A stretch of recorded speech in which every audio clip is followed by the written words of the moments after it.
The Warriors for PS2 was released way back in 2005 and was made by Rockstar Games. Now everyone knows Rockstar Games because they're crazy big now.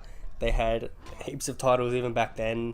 GTA was just getting pretty big. They had the other cult classic game, Bully, which was really cool.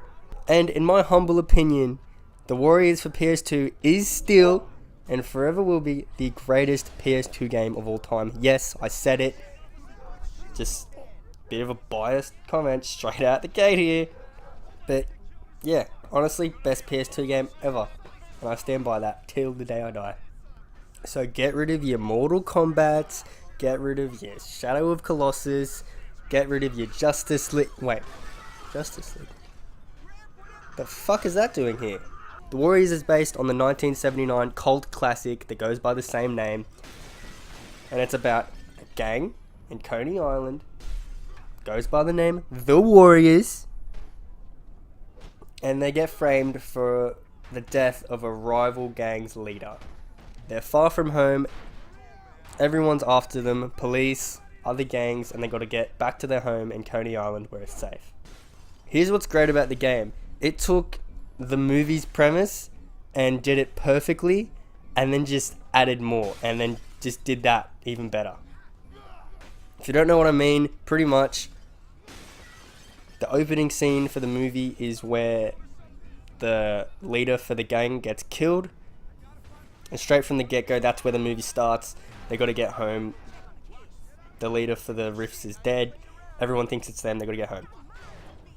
The game starts out 3 months before that, and it shows you the events leading up to the meeting and how they got there. So if you were a fan of the movie but you're not a big gamer, I still think that you would absolutely really appreciate the story and plot of this game. You play as all the characters you saw in the movie. There's 9 of them, and they all play completely differently. Not only do they play differently, but they're given so much more to work with in terms of the voice acting. The things they say is spot on to the things that they would have said in the movie if they got the opportunity to. But because it's based 3 months in the past, there's just so much more to hear and see and play as because it's a video game now. If you had favourite characters of the movie, whether it be Ajax or Snow or Swan, they all act exactly how they should. The gameplay is very hard hitting. The best description I can give for you is it feels like another Rockstar game, maybe like Bully, but just more brutal and more hard hitting. You really feel what you're doing through the controller, and it's really cool to go through level and verse different gangs who act completely differently. If you take the Hi-Hats and compare them to the Orphans, they're completely different gangs. And when I say that, I mean their moves and things like that are very similar, but the things they say to you while fighting and the cutscenes obviously are very different. A good example is the Hi-Hats. Whenever you fight them, they usually have knives with them, and their health bars are a lot bigger than, say, someone like the Orphans. The Orphans are cowardly, they're not good at fighting, any of them, and they kind of just talk shit to build up their rep. And speaking of rep, the slang and the culture is spot on for this video game. It's based in 1979, like it should be, and the things you hear just while walking around, let alone what the main characters are saying during important cutscenes, it's just so pitch perfect to the way it should be. When I was a kid and I played this game with my friends, I had to explain to them what they were saying, just because the slang that they use is not at all around these days, and it's very hard to comprehend, especially if you were a kid. But it was so cool. It sets the atmosphere for all these characters going around, beating people up, robbing stores, robbing cars. I mean, it just sets the atmosphere really well. Now, like I said, there's lots and lots of levels. The length of this game is really good. I think a big thing people have a misconception about this game, at least, is because it's made by Rockstar. Rockstar are known for doing massive open world video games, and everyone loves that.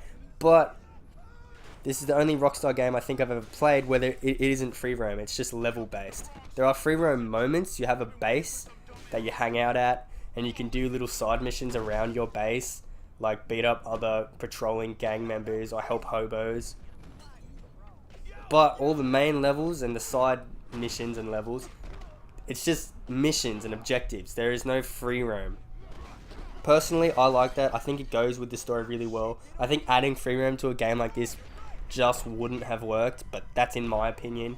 I just couldn't imagine this game as a free roam. Not only is this game great to play through by yourself, it has a local drop-in, drop-out co-op mode, which makes it 100 times better in my opinion. If you know anything about me, I love co-op, and I think 90% of the time if you get a good game and you add co-op, it only makes it better. But playing as gang members and just going around beating up other gangs and swearing and stealing and thieving with a friend, it just makes it 100 times better.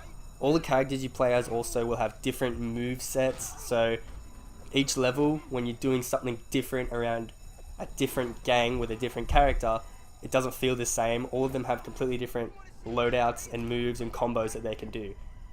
It really feels like a beat 'em up game. And the levels do a great job of never giving the same thing. The first couple are obviously tutorial kind of levels because there's lots of different concepts in the game to grasp your mind around. But then there's other ones where you have to run away from buses chasing you or trucks. There's other ones that are stealthy based.